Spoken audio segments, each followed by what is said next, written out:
Magandang araw mga kaibigan. Bigyan natin ng reaksyon itong pahayag ng Pangulong Marcos tungkol sa pag-iipon ng tubig tuwing umuulan para hindi daw magbaha. Okay. So ito, Facebook Reel posted by News for All. Pakinggan natin kasi ting-ulan na ngayon. Problema na naman ang baha. Last year ba yun, yung grabing baha sa Bicol na maraming namatay. So, ano daw? Solusyon. Iipunin ng tubig para hindi magbaha. Nagawa at meron po tayong magagawa.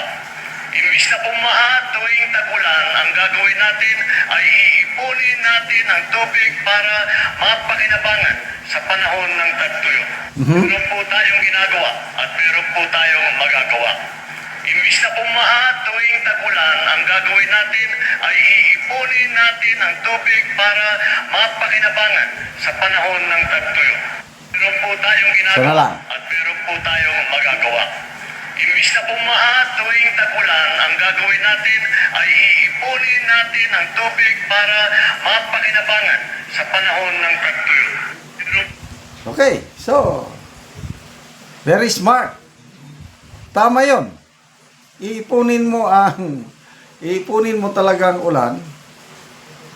Problema, saan mo itatambak ang ulan? Ay, nako. Magbasa tayo sa mga comments Natividad Wolf. Wow, the biggest project of Ngagpa of all time that all world leaders complimented him.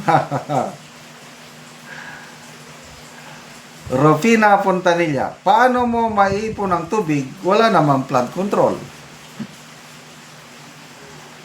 J. Arsenio, mayroon palang magagawa. Bakit ngayon mo lang naisip yan? Biruin mo, 3 years nang duman, puro kayong mag-asawa, tour ng tour, kasama si Tamba.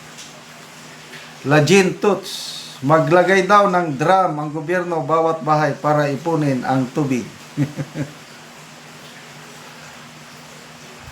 Maharba Andom, matagal na namin ginagawa yan dahil nagtitipid kami.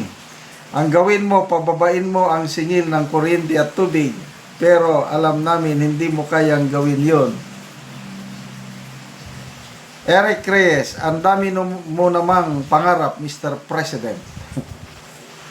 Darlene Prades, daming salita, ibang nangyayari. Ito maganda. JR Casiano, mas maganda niyan ay ang ipagbawal mo ang pagbuhos ng ulan.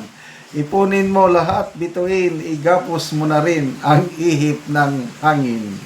Okay, in fairness to the President, I believe, itong speech niya na ito is sa isang launching ceremony ng irrigation project. Tama yun. Maglalagay ng dam. Tapos, yung ulan sa maraming areas, kung ilang municipality yan, pupunta sa ilog. So, yung ilog, tataas ang tubig. Ayun, dam. Iipunin mo na ngayon ng dam. Dam. Pag naipon mo ng ilog sa isang dam, pag tingtuyot, yan na, unti-unti mo nang i-release, mapapakinabangan ng mga magsasaka. Yun ang ideal. Kailangan mo ng billions of pesos para makagawa ka ng isang matibay na dam. So, ibang sitwasyon yung pag-iipon ng tubig sa mga malalaking ilog natin na kailangan mo ng malaking pundo. Iba rin yung pagbaha sa mga example, Metro Manila.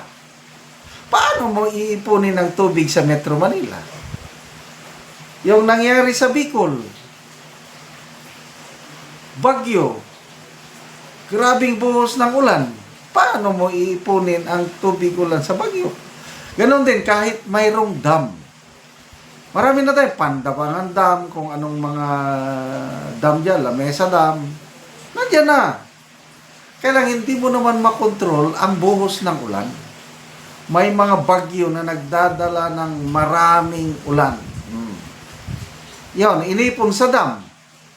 Ay mag-spill over ng dam sa sobrang sa sobrang buhos ng ulan, aapas ng dam. Kaya ang ginagawa ng mga dam, nagre-release sila ng tubig. Dahil kung hindi sila mag-release ng tubig, baka masisira yung dam. O pag-release ng tubig, anong nangyayari? O nagbabaha ang maraming mga lugar kung sobrang ulan. Kaya itong sinasabi ng Pangulo, binabasa lang niya sa speech na para lang yan sa ideal na sitwasyon na yung normal lang na ulan, yan naiipon sa isang dam, hindi sumusobra yung tubig. Okay? And then pagdating ng summer, yun na, i-release. O kung walang ulan, i-release, mapakinabangan. Yun ang ideal. Kaya lang, yung sinasabi niya na malayo, hindi yan solusyon sa pagbaha. Lalo na sa Metro Manila o sa mga urban centers, ang kailangan yan, flood control projects. O, nasaan na yung pangako ng Pangulo? Kailan ba yun? Last year ba yun na SONA? Yung sabi niya na 5,500 flood control projects natapos na at marami pang ginagawa. After 2 days, Bagyo Katrina. Oh, bumaha ang buong Metro Manila. Nung tinanong ng media, Sir, where are the flood control projects? Ano sabi na? Oh, hindi yan ang pag-usapan natin. Umiwas siya kagad kasi napahiya.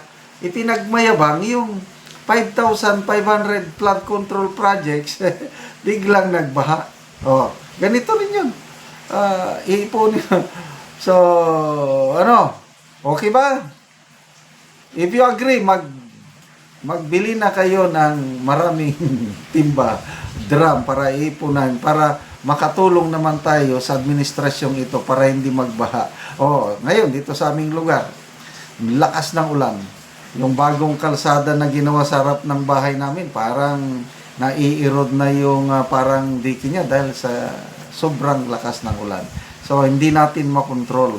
Kaya, sana, flood control projects, tutuhanin ninyo para hindi magbaha. Hindi yung pag-iipon ng tubig. Okay, salamat mga kaibigan sa inyong pag-subaybay sa ating channel.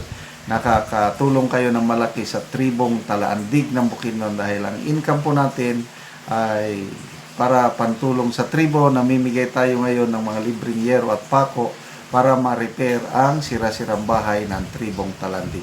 Panoorin nyo ang video nito.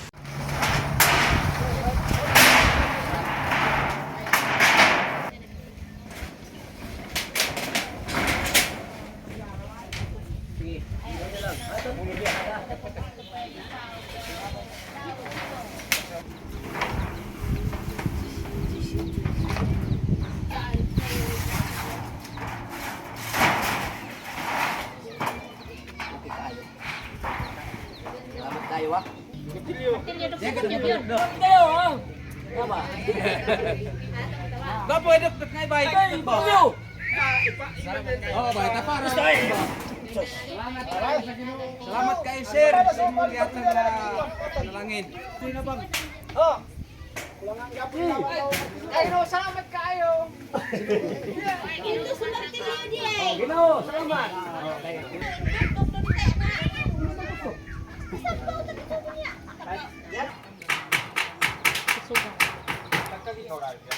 Salamat kayo sa Ginoo, gitabangan ni.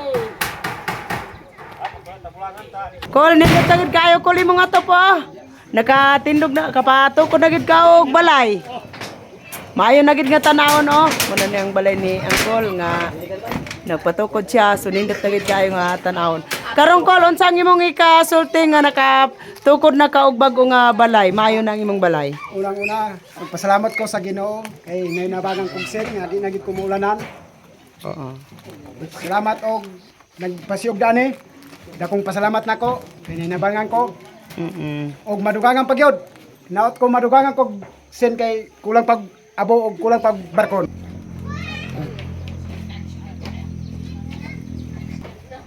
Naot ta nga magpadayon ni nga hinabang kay daghang pa nga mangayog pan tabang.